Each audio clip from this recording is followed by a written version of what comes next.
This is the Academy Tech AI Assistant. How can I help you today? Hi, this is Anna. I'm looking at the Cybersecurity Bootcamp. Do I need a tech degree? And do you have financing that isn't based on credit?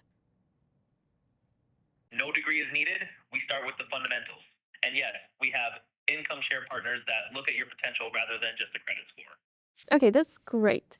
But I actually have 10 years of experience in IT management, and I'm looking to pivot. Would I be able to skip the intro modules and move straight into the advanced labs? That's a great question. For specific curriculum adjustments based on your professional background, I'd like to get our admissions lead, Jason, on the line. He can review your experience and tell you exactly how we can fast track your labs. Can I transfer you to him right now? Yeah, that would be great. Thank you. Connecting you to Jason now. One moment. So that was an AI receptionist for education with built-in smart transfer. It gives you the best of both worlds. The AI handles the repetitive questions that are part of the company's knowledge base, such as degree requirements and financing. But the second a question gets more nuanced, it performs an instant live transfer to your team.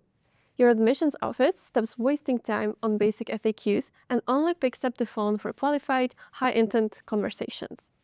You can actually build an AI receptionist like this yourself. It takes less than 10 minutes. So head to cloudtalk.io right now and test it for yourself.